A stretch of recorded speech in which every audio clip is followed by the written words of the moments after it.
నమస్తే, welcome to one TV news. ముందుగా బులెటిన్లో హెడ్లైన్స్ చూద్దాం.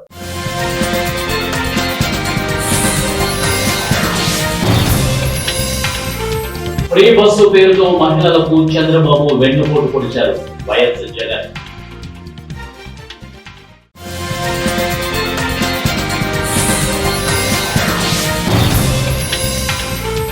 సుగాలి ప్రీతి కేసుపై నోరు తిప్పిన పవన్ కళ్యాణ్, అలస్యానికి అదే కారణమంటూ సంచలన ప్రకటన.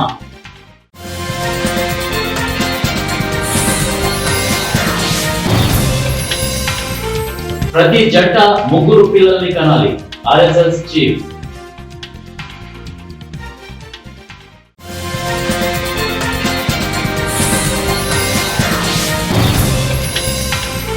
కాశ్మీర్ నుంచి కన్యాకుమారి వరకు వరద బీభత్సం.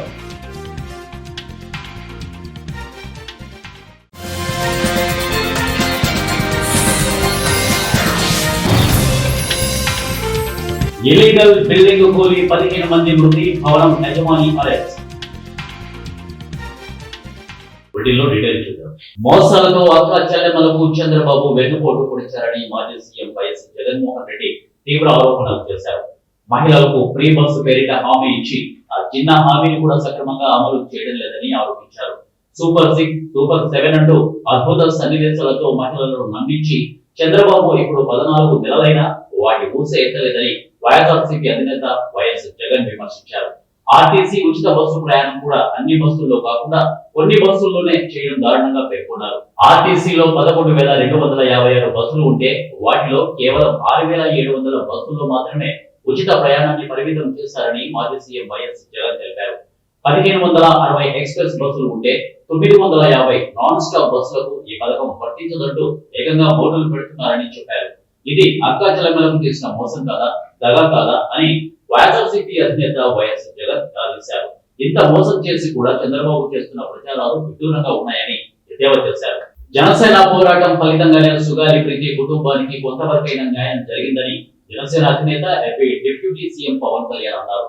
ప్రతిపక్షంలో ఉన్నప్పుడు సుగాలి ప్రీతి పేరుతో రాజకీయం చేసి ఇప్పుడు స్పందించడం లేదంటూ సర్వత్రా విమర్శలు వస్తున్నాయి.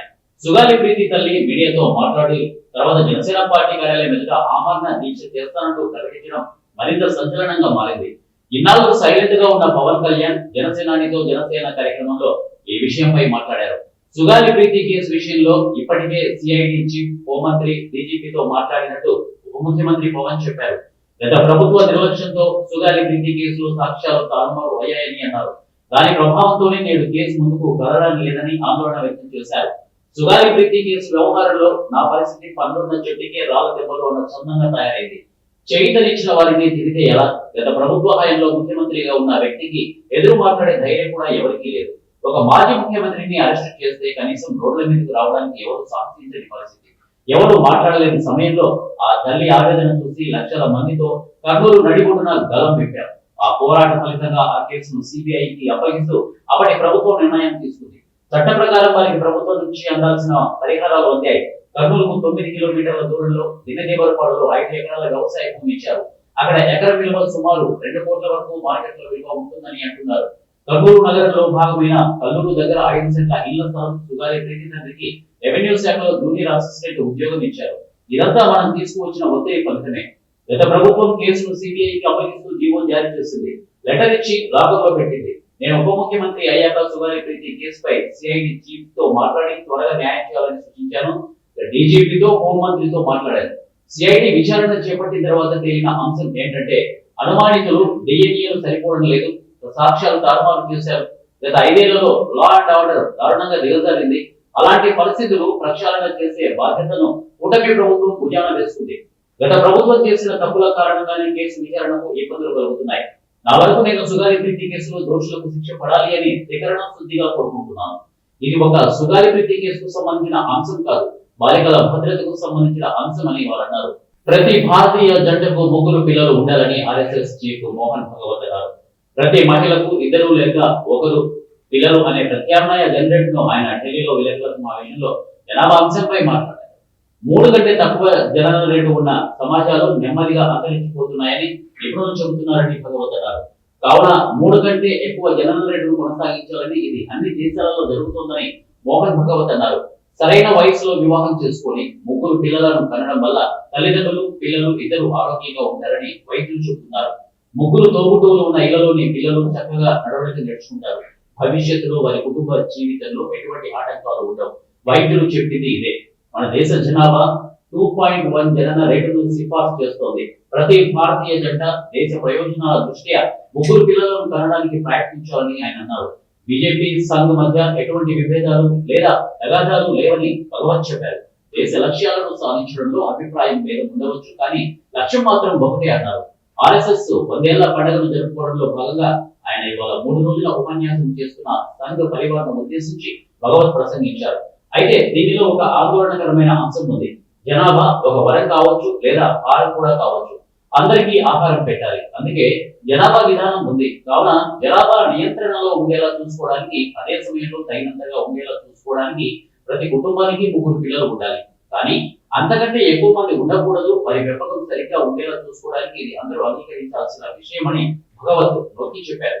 భారతావనిపై మేఘ విస్ఫోటం జరిగిందా అన్నట్లు దేశవ్యాప్తంగా భారీ వర్షాలు కురుస్తున్నాయి. నదులు జలాశయాలు ఉప్పొంగి ప్రవహిస్తుండటంతో పరివాహకాలు, లోతట్టు ప్రాంతాలు, రహదారులు నీట మునిగాయి. ఉత్తరాన కశ్మీర్ నుంచి దక్షిణాన కన్యాకుమారి వరకు, పశ్చిమాన రాణా ఆఫ్ కచ్ నుంచి తూర్పున దీపు పాస్ వరకు అంతటా భారీ వర్షాలు వరద బీభత్సం కొనసాగుతున్నాయి. రాబోయే రోజుల్లోనూ మోస్తారు నుంచి భారీ అతి భారీ వర్షాలు కురుస్తాయని భారత వాతావరణ శాఖ హెచ్చరికలు జారీ చేసింది. జమ్మూ కాశ్మీర్ లో వైష్ణోదేవి ఆలయానికి వెళ్లే భక్తులపై వర్షాలు వార్తలు తీవ్రంగా ప్రభావం చూపగా ఆ రాష్ట్రంలో 41 మరణాలు నమోదయ్యాయి. హిమాచల్ లో మరణాల సంఖ్య 300 దాటిందని అధికారులు ప్రకటించారు. కులు నుంచి చండీగఢ్ వెళ్లే జాతీయ రహదారిపై కొండ చర్యలు విరిగిపడడంతో 50 కిలోమీటర్ల మేర ట్రాఫిక్ స్తంభించిపోయిందని తెలుస్తోంది. మహారాష్ట్రలో తీవ్ర విషాదం చోటు చేసుకుంది. పాల్ఘర్ జిల్లాలోని విరార్ ప్రాంతంలో గల ఓ భవనం కుప్పకూలిపోయింది. ఈ ఘటనలో 15 మంది ప్రాణాలు కోల్పోయారు. శిథిలాల కింద పలువురు చిక్కుకుపోయారు. బుధవారం తెల్లవారుజామున ఈ ఘటన చోటు చేసుకుంది. ఈ భవనాన్ని అనధికారికంగా నిర్మించినట్లు అధికారులు గుర్తించారు. సమాచారం అందుకున్న ఎన్డీఆర్ఎఫ్ బృందాలు ఘటనా స్థలికి చేరుకొని సహాయక చర్యలు చేపట్టారు. భారీ యంత్రాలతో శిథిలాలను తొలగిస్తున్నారు. ఈ భవనం కూలడంతో అనేక కుటుంబాలు రోడ్డున పడ్డాయి. వారందరినీ చందన్ సార్ సమాజ మందిరకు తరలించినట్టు జిల్లా కలెక్టర్ ఇందు రాణి చాకర్ తెలిపారు. నిరాశ్రయులకు ఆహారం, నీరు, వైద్య సహాయం అందించినట్టు కూడా చెప్పారు. ప్రస్తుతం ఘటనా స్థలి వద్ద సహాయక చర్యలు కొనసాగుతున్నాయి. మరోవైపు ఈ ఘటనలో భవనం యజమాని నిఖల్ గోపీనాథ్ సానేపై పలు సెక్షన్ల కింద కేసులు నమోదు చేసిన ఆయన్ని పోలీసులు అరెస్ట్ చేశారు. భద్రాద్రి కొత్తగూడెం జిల్లా ధర్మాపేటలో రాజస్థాన్ రాష్ట్రానికి చెందిన యువకుడు ఆత్మహత్య యత్నానికి పాల్పడ్డాడు. ఓ ఫ్యాన్సీ స్టోర్ లో గుమాస్తగా పనిచేసే ముజీద్ చంగన్ అనే యువకుడు పదునైన కత్తితో చేతి మణికట్టు మెడభాగంలో పోసుకుని ఆత్మహత్య యత్నానికి పాల్పడ్డాడు. తీవ్ర రక్తస్రావంతో ఆకస్మారక స్థితిలోకి వెళ్లిపోయిన చంగన్ ను స్థానికులు ధర్మాపేట ప్రభుత్వ ఆసుపత్రికి తరలించి చికిత్స అందించారు. పరిస్థితి విషమంగా ఉండడంతో మెరుగైన చికిత్స కోసం జిల్లా ప్రభుత్వ ఆసుపత్రికి తరలించారు. కర్నూలు జిల్లా ఎమ్మిగనూరులో వెండి బిస్కెట్లతో తయారు చేసిన వినాయక విగ్రహం అందరినీ ఆకట్టుకుంటోంది. కోర్టు రోడ్డులోని శ్రీశక్తి వినాయక మండలి ఆధ్వర్యంలో 54 కేజీల వెండి బిస్కెట్లతో 60 లక్షలు వెచ్చించి విగ్రహాన్ని తయారు చేయించారు. విగ్రహం చుట్టూ వెండి వస్తువులతోనే అలంకరించడం ఆకర్షిస్తోంది. అలాగే పూజకు ఉపయోగించే చెంబు, గ్లాసులు, ఇతర సామాగ్రిని కూడా వెండి వాటినే వినియోగిస్తున్నారు. విషయం తెలుసుకున్న ప్రజలు వెండి వినాయకుడిని తిలకించేందుకు బారులు తీరుతున్నారు. వెండి బిస్కెట్లతో ఏర్పాటు చేయడంతో సీసీ కెమెరాలతో ప్రత్యేక నిఘా ఏర్పాటు చేశారు. సంవత్సరాలుగా మేము వినాయక చవితి వినాయకుని విగ్రహ ప్రతిష్ఠ చేసుకొని పూజలు చేసుకునే వాళ్ళు. కానీ గత సంవత్సరం ఒక కొత్త వినూత్నంగా రావాలనుకొని గత సంవత్సరం 54 లక్షల రూపాయలు కొత్త కరెన్సీతో చేసినాము. అది విశేష ఆదరణ వచ్చినందువల్ల మరి కొత్తగా ఏమైనా చేద్దాం అనుకున్నాము. ఈసారి 54 కిలోల వెండి బిస్కెట్లు అంటే అక్షరాల 60 లక్షల రూపాయలతో వెండి బిస్కెట్లతో మా గణనాయకునికి అలంకారం జరగడం జరిగింది. అలాగే ఇక్కడ నిఘా ఏర్పాట్లకు పోలీసు వారి ఆధ్వర్యంలో సీసీ కెమెరాలు ఏర్పాటు చేసుకున్నాము. మేము ఈ 3 రోజులు 30 మంది 40 మంది 24/3 ఖచ్చితంగా ఇక్కడే ఉంటాము. సీసీ కెమెరాలు ఏర్పాటు చేసుకున్నాము.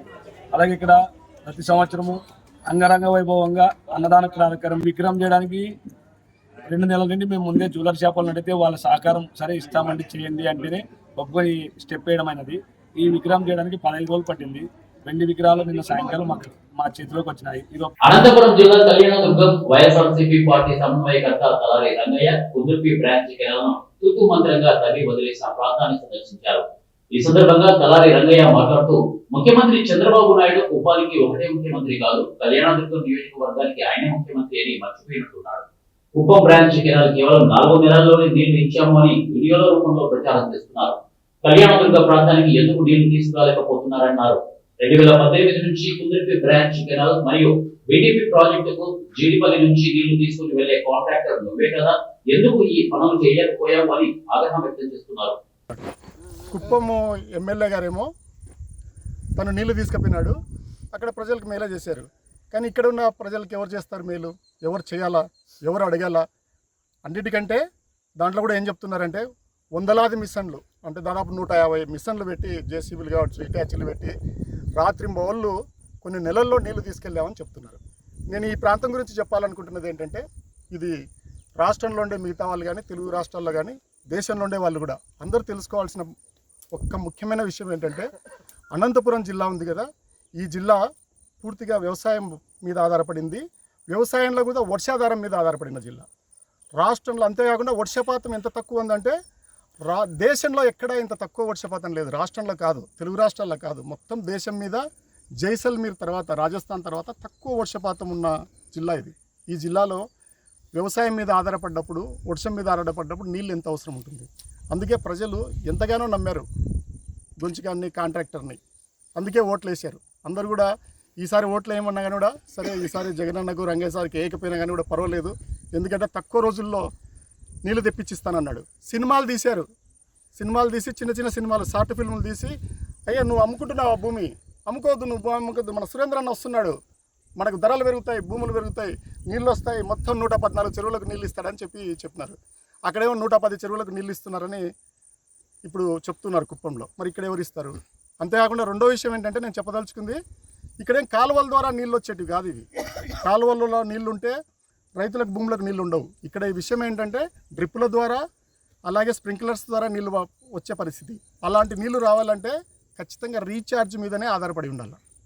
రీఛార్జ్ మీద ఆధారపడాలంటే కాలువల్లో, చెరువుల్లో నీళ్లు పోవాలా, రైతుల బోర్లు రీఛార్జ్ అవ్వాలా, పంటలు పండాలా.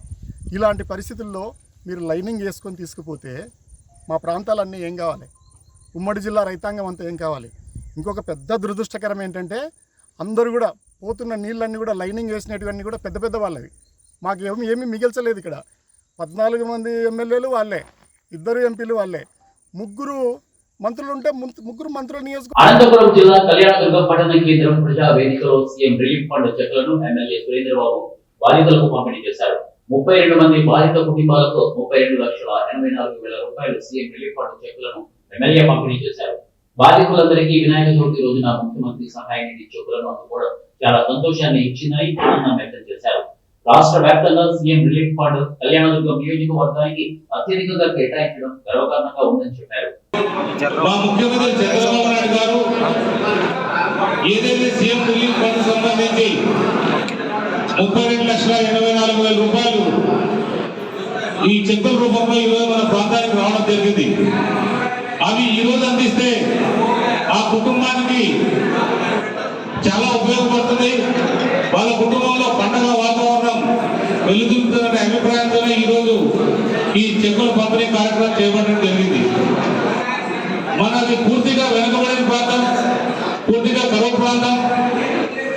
ప్రతి ఒక్కరు కూడా వ్యవసాయం మీద ఆధారపడ్డారు, వ్యవసాయ కూలీల పైన ఆధారపడ్డారు.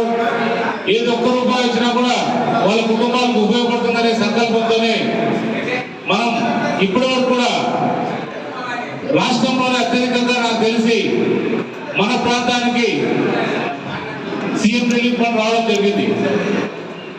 అంటే ఇంకా కూడా చాలా ఉన్నాయి. అవన్నీ కూడా ఎందుకంటే చాలా అత్యవసరమని ముందే కూడా చెప్పారు.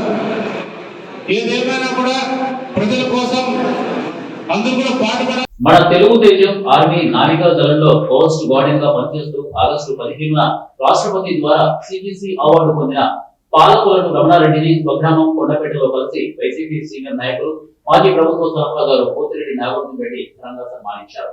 ఈ సందర్భంగా ఆయన మాట్లాడుతూ, నావికా దళంలో పనిచేస్తూ భారతదేశానికి చెందిన 7 మంది జాలర్లను పాకిస్తాన్ సైన్యం పట్టుకొని తీసుకొని పోతుంటే రమణారెడ్డి ప్రాణాలకు తెగించి భారత జాలర్లను వారి చెర నుండి విముక్తి చేసినందుకు రాష్ట్రపతి అవార్డు ప్రకటించడం సంతోషంగా ఉందన్నారు. అందరం కూడా ఇటు తెలుగుదేశం పార్టీ కావచ్చు, బీజేపీ కావచ్చు, అన్ని పార్టీలకు కూడా నేను సలహా ఇస్తున్నా.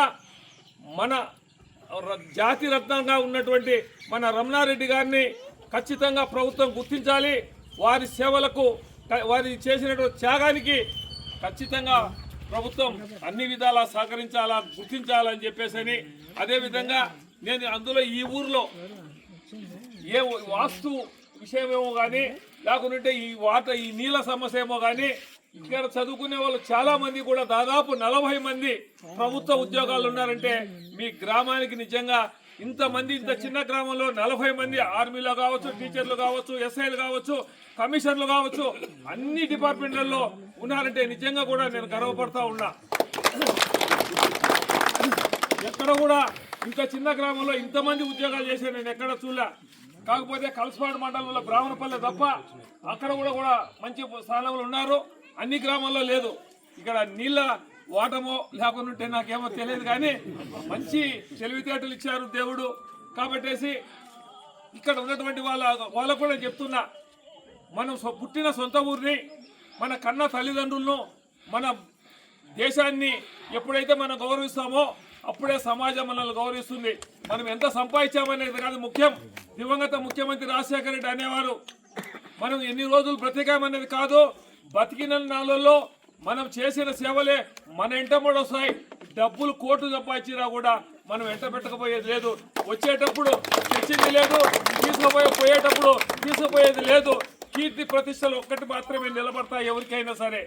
కాబట్టేసి మనస్ఫూర్తిగా నేను మరొకసారి వాళ్ళ తల్లిదండ్రులకు మరి రమణారెడ్డి గారికి నా హృదయపూర్వక అభినందనలు తెలియజేస్తూ మరి ఈ కార్యక్రమానికి చేసినటువంటి ఈ పంచాయతీకి సంబంధించినటువంటి నాయకులు మరియు ఎంపీటీసీ నారాయణ రెడ్డి గారు అయితేనేమి, మన కూటమి ప్రభుత్వం అధికారం చేపట్టిన తర్వాత రాష్ట్రంలో అరాచక పాలన కొనసాగుతోంది. కర్నూలుతో పాటు రాష్ట్రంలోని వివిధ ప్రాంతాల్లో అక్రమ అరెస్టులు చేస్తున్నారని వైఎస్ఆర్సీపీ లీగల్ సెల్ జిల్లా అధ్యక్షులు సువర్ణారెడ్డి తెలిపారు. కర్నూలు పట్టణంలోని ఎస్వి కాంప్లెక్స్ సమావేశ మందిరంలో వైఎస్ఆర్సీపీ లీగల్ సెల్ జిల్లా అధ్యక్షుడు సువర్ణారెడ్డి, న్యాయవాది సత్యనారాయణమ్మ విలేకరుల సమావేశంలో ఆయన మాట్లాడుతూ అభివృద్ధి సంక్షేమంపై దృష్టి పెట్టకుండా వైఎస్ఆర్ కాంగ్రెస్ పార్టీ నేతలపై అక్రమ కేసులు నమోదు చేస్తున్నారని అన్నారు. వైఎస్ జగన్మోహన్ రెడ్డి హయాంలో హైకోర్టుకు చర్యలు చేపట్టి కర్నూలు న్యాయ రాజధానిగా చేయాలన్న సంకల్పం వైఎస్ జగన్మోహన్ రెడ్డి అని అన్నారు. ట్రిబ్యునల్ ను కర్నూలుకు తీసుకువచ్చి జాతీయ న్యాయ విశ్వవిద్యాలయం ఏర్పాటుకు శంకుస్థాపన చేశారు. వైఎస్ జగన్మోహన్ రెడ్డి ప్రభుత్వంలో జూనియర్స్ న్యాయవాదులకు 5,000 స్టైఫండ్ ఏర్పాటు చేశారు. కూటమి ప్రభుత్వం ఎన్నికల ముందు జూనియర్ న్యాయవాదులకు 5,000 నుండి 10,000కు పెంచుతామని చెప్పి ఇప్పటికీ అమలు చేయడం లేదని వారు అన్నారు. సంక్షేమం పైన ఎలాంటి దృష్టి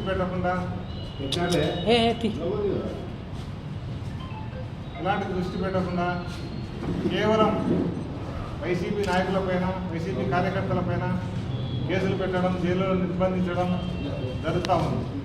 అదేవిధంగా మనం రాష్ట్రంలో చూసుకుంటే గతంలో వైసీపీ ప్రభుత్వంలో కర్నూలులో హైకోర్టు ఏర్పాటు చేస్తామని చెప్పేసి ముఖ్యమంత్రి జగన్మోహన్ రెడ్డి గారు ఆపివేయడం జరిగింది. అందులో భాగంగా మా హ్యూమన్ రైట్స్ కమిషన్, లోకాయుక్త, అదేవిధంగా Waqf board tribunal, CPI court, Andhra Pradesh regulatory commission ఇక్కడికి షిఫ్ట్ చేయడం జరిగింది. కర్నూలును న్యాయ రాజధానిగా ప్రకటిస్తూ ఖచ్చితంగా కర్నూలులో హైకోర్టు ఏర్పాటు చేస్తామని వైసీపీ గవర్నమెంట్ ముఖ్యమంత్రి అయినటువంటి జగన్మోహన్ రెడ్డి గారు హామీ ఇవ్వడం జరిగింది. అదేవిధంగా మన కర్నూలు జగన్నాథగట్టు ప్రాంతంలో నేషనల్ లా యూనివర్సిటీ ఏర్పాటు చేస్తామని చెప్పేసి అక్కడ భూమి కేటాయించడం, అదేవిధంగా శంకుస్థాపన చేయడం కూడా జరిగింది. అయితే దురదృష్టవశాత్తు ఎన్నికల్లో వైసీపీ ప్రభుత్వం ఓడిపోయిన తర్వాత చంద్రబాబు నాయుడు గారు ముఖ్యమంత్రి అయిన వెంటనే కర్నూలులో ఖచ్చితంగా హైకోర్టు బెంచ్ ఏర్పాటు చేస్తామని హామీ ఇవ్వడం జరిగింది. అయితే ఇంతవరకు హైకోర్టు బెంచ్ స్థాపనకు ఎలాంటి కార్యక్రమాలు రూపొందించకుండా కాలయాపన చేయడం జరుగుతూ ఉంది. అందులో భాగంగా మేము ఈరోజు న్యాయవాదులైన మేము కర్నూలులో ఖచ్చితంగా హైకోర్టునే ఏర్పాటు చేయాలని డిమాండ్ చేస్తూ ఉన్నాం. ఎందుకంటే గతంలో కూడా బీజేపీ పార్టీ రాయలసీమ డిక్లరేషన్లో క్లియర్గా చెప్పింది, కర్నూలు వెనుకబడిన ప్రాంతం, కర్నూలును అభివృద్ధి చేయాలి అంటే ఖచ్చితంగా రాయలసీమలో హైకోర్టును ఏర్పాటు చేయాలి, అది కూడా ముఖ్యంగా కర్నూలులోనే హైకోర్టు ఏర్పాటు చేయాలని ఒక సంకల్పంతో బీజేపీ వాళ్ళు కూడా చెప్పడం జరిగింది. మరి ఈరోజు ఈ యొక్క కూటమి ప్రభుత్వం ఏర్పడిన తర్వాత కూటమి ప్రభుత్వం ఇచ్చినట్టు హామీ మేరకు కనీసం కర్నూలులో హైకోర్టు బెంచ్ ఏర్పాటు చేయకుండా సాస్తారం చేయడం జరుగుతూ ఉంది. ఇంతవరకు విజయనగరం జిల్లాలో అంతర్భాగంగా ఉంటూ విశాఖపట్నం పార్లమెంటు నియోజకవర్గ పరిధిలో ఉండే శృంగవరపుకోట నియోజకవర్గాన్ని విశాఖపట్నం జిల్లాలో పూర్తి స్థాయిలో చేర్చాలని విశాఖపట్నం ఎంపీ భారత్ రాష్ట్ర ప్రభుత్వానికి విజ్ఞప్తి చేయడాన్ని లోక్సత్తా పార్టీ నుండి వ్యతిరేకిస్తున్నామని లోక్సత్తా పార్టీ రాష్ట్ర అధ్యక్షుడు బీసెట్టి బాబుజీ అన్నారు. గురువారం పార్టీ జిల్లా కార్యాలయంలో విలేకరులతో మాట్లాడుతూ తమ రాజకీయ అవసరాల కోసం విజయనగరం జిల్లాలో కీలకమైన ఎస్కోట నియోజకవర్గాన్ని విశాఖపట్నం జిల్లాలో కలపడాన్ని మెజారిటీ ప్రజలు వ్యతిరేకిస్తున్నారని, ప్రజాభిప్రాయం తెలుసుకోకుండా విశాఖ ఎంపీ భారత్ రాష్ట్ర ప్రభుత్వానికి లేఖ రాయడం, ప్రభుత్వం తమకు అనుకూలంగా నిర్ణయం తీసుకుంటుందని చెప్పడం సరికాదని ఎస్కోట, ఉత్తరాపల్లి నియోజకవర్గాల నుండి మహామహులు స్వర్గీయ ప్రకాశం పంతులు, వారాడ నారాయణమూర్తి, పోల అప్పలనాయుడు, కేవీఆర్ఎస్ పద్మనాభరాజు లాంటి యోధామి యోధులు రాజకీయాల్లో ఉండేవారని, ఎస్కోట నియోజకవర్గ ప్రజల అవసరాలు తీర్చేందుకు జిల్లా కలెక్టర్ కార్యాలయం, ఆర్డీఓ కార్యాలయం విజయనగరంలో చాలా దగ్గరగా ఉందని, అటువంటి సౌకర్యాలు వదులుకుని ప్రజలు విశాఖపట్నం వెళ్ళలేని పరిస్థితి తీసుకురావద్దని తెలుగుదేశం పార్టీ నేతలను బీసెట్టి కోరారు. చేసినటువంటి గొప్ప నియోజకవర్గాల్లో అటు ఉత్తరావెల్లి తీసుకున్నా, ఎస్కోట తీసుకున్నా, మళ్ళా ఒకవైపు మరొకసారి తీసుకుంటే విజయనగరం జిల్లాలో కలిసినటువంటి ఎస్కోట పార్లమెంట్ గా విశాఖపట్నం కలిసి ఉంది. ఈ రోజు విశాఖపట్నం పార్లమెంటు సభ్యులు శ్రీభరత్ గారు ఎస్కోట నియోజకవర్గాన్ని విశాఖపట్నంలో కలిపేయాలని చెప్పి ఒక ప్రతిపాదనని రాష్ట్ర ప్రభుత్వానికి పంపించి ఆయన మళ్ళా మీడియా ద్వారా మేము అనుకున్నటువంటి ప్రకటన అనుకూలంగా రాష్ట్ర ప్రభుత్వం వస్తుందని చెప్పడాన్ని లోక్సత్తా పార్టీ రాష్ట్ర అధ్యక్షుడిగా మేము ఖండిస్తున్నాం. ఎందుకంటే విజయనగరం జిల్లాలో అత్యంత కీలకమైనటువంటి నియోజకవర్గం ఎస్కోట. ఎస్కోట పారిశ్రామికంగా అభివృద్ధి చెందింది. ఎస్కోటలో తాగునీటి సౌకర్యాలు కలిగించే రిజర్వాయర్ ఉంది. ఎస్కోటలో వ్యవసాయ రంగం ఉన్నటువంటి రైతులు ఎక్కువ మంది ఉన్నారు. ఈ నియోజకవర్గాన్ని విశాఖపట్నాన్ని ఎలా కలిపేస్తారు? ఎస్కోటలో ఒక రైతు సమస్య వస్తే వెంటనే విజయనగరం రావడానికి దగ్గరలో కలెక్టరేట్ ఉంది, ఆర్డీఓ ఆఫీస్ ఉంది. అలాగే ఇక్కడ ఏదైనా రైతు సమస్య ఉంటే గతంలో ఉమ్మడి ఆంధ్రప్రదేశ్ లో బషీరాబాద్ విద్యుత్ ఉద్యమంలో కాల్పులకు బలైన రామకృష్ణ, బాలస్వామి, విష్ణువర్ధన్ రెడ్డిలకు నివాళులు అర్పిస్తూ ప్రజా సంఘాల ఐక్య కార్యాచరణ ఆధ్వర్యంలో ఏలూరు పాత బస్టాండ్ అంబేద్కర్ విగ్రహం వద్ద నిరసన కార్యక్రమం చేపట్టారు. ఈ సందర్భంగా ప్రజా సంఘాల ఐక్య కార్యాచరణ నాయకులు బద్ద వెంకట్రావు, ఐఎఫ్టియు ఉమ్మడి పశ్చిమ గోదావరి జిల్లా ప్రధాన కార్యదర్శి, సిపిఐ ఏలూరు జిల్లా కార్యదర్శి మండల కృష్ణ చైతన్యం, సిపిఎం ఏలూరు జిల్లా కార్యదర్శి ఏ రవి మాట్లాడుతూ 2000 సంవత్సరంలో ఆగస్టు 28వ తేదీన ఆంధ్రప్రదేశ్ లో మరో స్వతంత్ర సంగ్రామం ఉద్యమం వెల్లువెత్తడం జరిగిందన్నారు. ఆనాడు బాబు సర్కారు ప్రజలపై అపార భారం మోపుతూ పెంచిన విద్యుత్ ఛార్జీలను రద్దు చేయాలని కోరుతూ ప్రజల్లో ఉద్యమం నిర్వహించారు. ఆ సమయంలో బాబు సర్కారు తుపాకీ గుళ్లకు ప్రజలపై పాశవికంగా దాడి చేయగా 3 తుపాకీ గుళ్లకు బలయ్యారు. చాలా మంది ప్రజలు తీవ్ర గాయాల పాలయ్యారని అన్నారు. ఇక మోడీ తీసుకొచ్చిన నూతన విద్యుత్ సంస్కరణల చట్టాన్ని ఉపసంహరించుకోవాలని డిమాండ్ చేశారు. 2000 సంవత్సరంలో ప్రపంచ బ్యాంకు జీతగాడు చంద్రబాబు నాయుడు ప్రజల మీద తీవ్రమైన విద్యుత్ భారాలు మోపాడు. దానికి వ్యతిరేకంగా హైదరాబాద్ లో బషీర్బాగ్ వద్ద పెద్ద పోరాటం సాగింది. ఆనాడు బ్రిటిష్ వాళ్ళు జలియన్ వాలాబాగ్ లో ఎంత దుర్మార్గంగా, ఎంత కుతంత్రంగా వ్యవహరించారో అదే పద్ధతిలో బషీర్బాగ్ లో కాల్పులు కాల్చారు, టీర్ గ్యాస్ విడుదల చేశారు, లాఠీ చార్జీ చేశారు. ఇలాంటి దుర్మార్గమైన అనేక పనులు చేశారు. ఫలితంగా 3 అమరవీరులు అయ్యారు, అనేక మందికి గాయాలైనవి. అంత తదనంతరం గద్దె దిగాల్సినటువంటి పరిస్థితి ఏర్పడింది. ఈ కాలంలో రాబోయే ప్రభుత్వం వచ్చిన తర్వాత మేము విద్యుత్ ఛార్జీలు పెంచబోమని చెప్పి హామీ ఇచ్చాడు. కానీ వచ్చిన వెంటనే ఇప్పటికీ ఈ సంవత్సర కాలానికి కాల్పులో అమరులైన అమరవీరులు ప్రతిజ్ఞా దినంగా రాష్ట్ర వ్యాప్తంగా 10 వామపక్ష పార్టీలు ఇచ్చిన పిలుపు మేరకు ఈ రోజు కార్యక్రమం ఇక్కడ చేయడం జరుగుతుంది. ఈ స్మార్ట్ మీటర్లు విధించడం, విద్యుత్ ఛార్జీలు పెంచుతూ ఈ కూటమి ప్రభుత్వం చేస్తున్న ఎన్నికల్లో చేసిన వాగ్దానాల్ని విస్మరించి ఆ వాగ్దానాలకు భిన్నంగా విద్యుత్ ఛార్జీలు పెంచి స్మార్ట్ మీటర్లు బిగించి ప్రజలపైన మోయలేని భారం మోపుతున్నారు. కనుక ఈ భారానికి వ్యతిరేకంగా మోడీ ప్రభుత్వానికి, చంద్రబాబు నాయుడు కూటమి ప్రభుత్వానికి ఏలూరు నగరం శనివారపుపేటలో ఉన్న శ్రీ నల్ల బసవలింగం సత్రం దేవస్థానం చైర్మన్ గా దోనేపూడి లోవరాజు ప్రమాణ స్వీకారం చేశారు. ముఖ్య అతిథిగా APS RTC Vijayawada zone chairman Reddy Appalanaidu హాజరయ్యారు. ఈ సందర్భంగా రెడ్డి అప్పలనాయుడు మాట్లాడుతూ నగర పరిధిలో ఈ దేవాలయానికి జనసేన పార్టీకి పూర్తి స్థాయిలో బోర్డు మెంబర్లను ఇచ్చిన ఏలూరు శాసనసభ్యులు వడేటి చంటికి కృతజ్ఞతలు తెలిపారు. అదేవిధంగా దేవాలయం కమిటీ సభ్యులందరికీ దేవస్థానం అభివృద్ధి చెందేలా చర్యలు తీసుకోవాలని సూచించారు. మేము చిన్నప్పుడు ఇక్కడ ఆడుకున్న వాళ్ళం. ఇది శ్రీధర్ బాబు గారు అని ఒక ఆయన మొన్నటిదాకా మీటింగ్ చేశారు. ఆయన చెప్పగానే చాలా సంతోషించారు. ఈ గుడికి చాలా పురాతనమైన గుడి ఇది, దీనికి చాలా నిధులు ఉన్నాయని చెప్పారు. దీన్ని ఇంకా మీరు చైర్మన్గా అయ్యారు కదా, మీరు దీన్ని ఇంకా డెవలప్ చేయాలని చెప్పేసి చాలామంది కోరుకొని నాకు ఈ పదవిని కట్టబెట్టడం జరిగింది. నా వంతు నేను దీన్ని చాలా డెవలప్ చేసి మంచి అభివృద్ధి చెందుతానని కోరుకుంటున్నాను. కూటమి నాయకులందరికీ పేరు పేరున అభినందనలు తెలియజేస్తాను.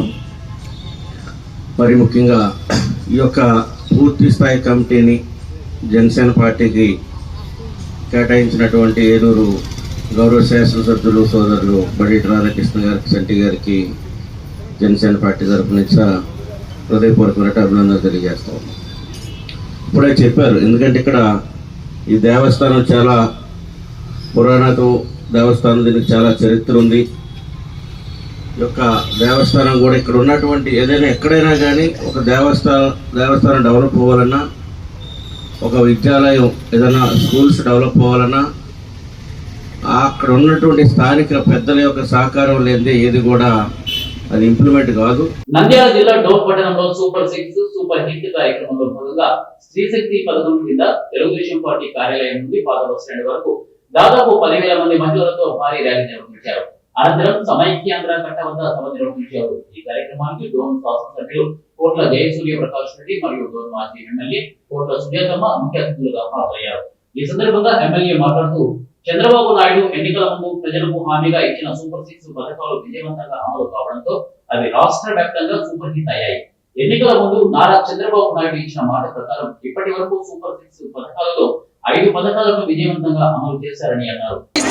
పాలవతి కాబట్టి తిరిగి మీకు ఇస్తాడు, ఖచ్చితంగా చంద్రబాబు నాయుడు గారు చేస్తారని చెప్పి కూడా మీ సభాముఖంగా మీకు అందరికీ తెలియజేసుకుంటూ, అమ్మ మీరు ఇంత కష్టపడి అందరు వచ్చినారు, అందరికీ కూడా షాదీఖానాలో భోజనాలు ఉన్నాయి, భోజనం చేసి మీరు మరీ వెళ్ళాలని చెప్పి మిమ్మల్ని అందరినీ కోరుకుంటూ ఈ సమావేశంకి వచ్చిన ప్రతి ఒక్కరికి కూడా నేను పేరు పేరున మీకందరికి కూడా నా హృదయపూర్వక నమస్కారాలు తెలియజేస్తున్నానని చెప్పి తెలియజేసుకుంటున్నాను.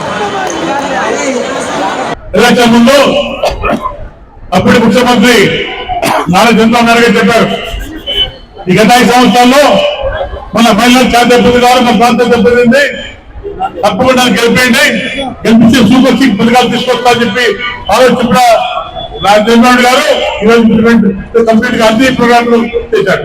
పథకాలు ముఖ్యంగా ఫ్రీ బస్ కానివ్వండి, గ్యాస్ సిలిండర్ కానివ్వండి, పిల్లల డబ్బులు కానివ్వండి, రకరకాల కార్యక్రమం వచ్చాం. మనం సూపర్ 6 పథకాన్ని కూడా సక్సెస్ చేశాం. ఇంకా ఒకటి మిగిలింది, 18 పిల్లలు మాత్రం భయంతో ఇవ్వాలి, అలాగే నిన్న మొన్న ఫిజికల్ హ్యాండ్ వాళ్ళకు కూడా తప్పకుండా మళ్ళీ పిచ్చిలు లేకపోతున్నాం. ఎవరు భయపడ అవసరం లేదు, ఫిజికల్ దిగాంగా కూడా తప్పకుండా మళ్ళీ పిచ్చిలు లేకపోతామని మీకు తెలియజేసుకుంటున్నాం. ఎవరు ముగించే ముందు హెడ్లైన్స్ మరొకసారి.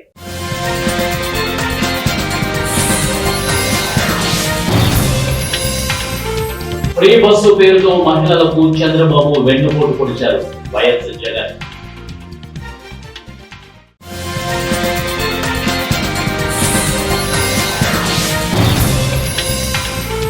సుగాలి ప్రీతి కేసుపై నోరు తిప్పిన పవన్ కళ్యాణ్, అలస్యానికి అదే కారణమంటూ సంచలన ప్రకటన.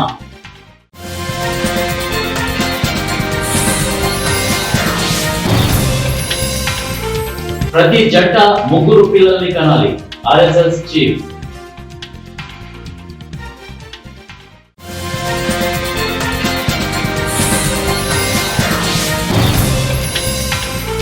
కాశ్మీర్ నుంచి కన్యాకుమారి వరకు వరద బీభత్సం.